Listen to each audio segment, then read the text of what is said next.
Hello, welcome to my channel.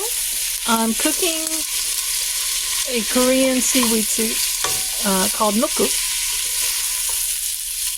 and I'm not making it the traditional way.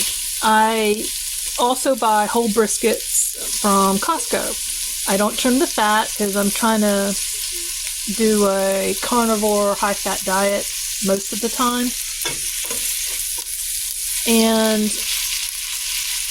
of course, cooking a whole brisket for 2 people or just myself, I freeze a lot of it. I slice it and freeze it, and I didn't wait for this to thaw out, so I just put it in the skillet in the pot and cooked it to where I can slice it. You can see where it's got lots of fat on these cuts. Sauteing these red onions. Normally I use white onions. I got the seaweed soaking. It doesn't take long. So they'll open up more. This is still...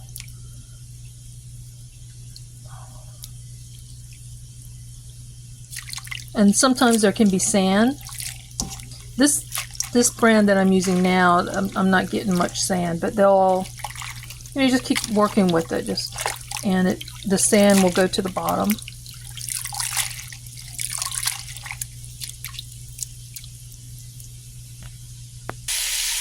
I'll add water,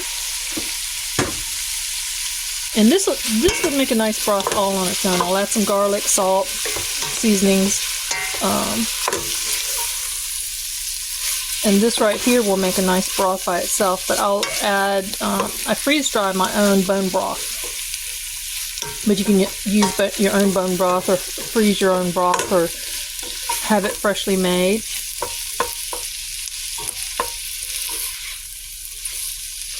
I just want to make sure the onion is nicely softened. And you're still going to cook more in the broth.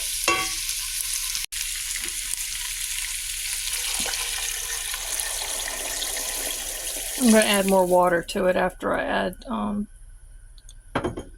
the seaweed. And this is my freeze-dried broth.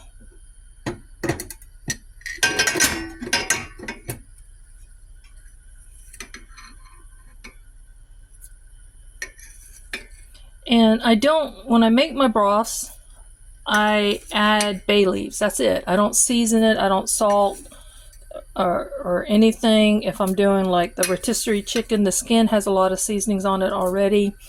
But I like to keep it as plain. So when I'm using it for various things, I season it at that time, whether it's fresh or powder or and if you notice, I'm not really measuring. I eyeball, and I go by the color. And this will also darken from just, from the bottom of the this pot where I was browning everything.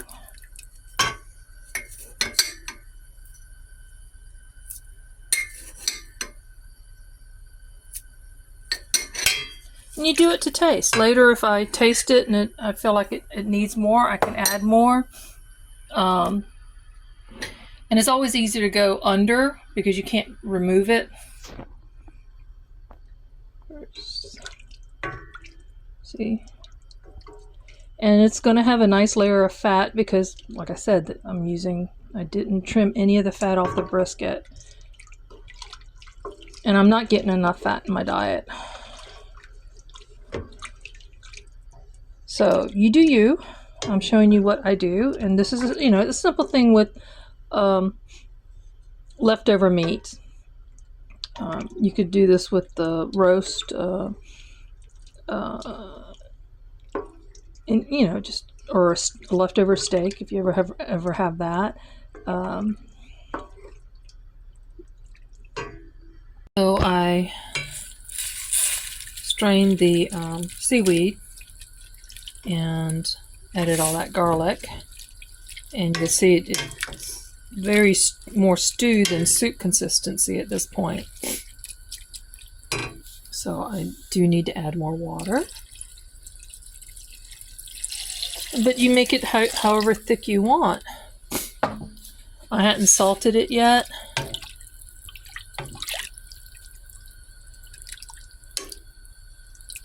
But this is the way I like it. I like a lot of meat, a lot of seaweed, and I want a good broth. And this is my comfort food. More bone broth powder. But the first time I made this soup, I did everything right. I knew I did it right. And it didn't taste right. It didn't taste good. And my mom came over. I called her and told her, and she came over and she tasted it. And she's like, oh, you didn't put enough salt. And I had one of those Morton round salt dispenser. And she literally just upended that and poured salt into it. And sure enough, that's what it was. It needed more salt. So I've gone from that round thing to this thing.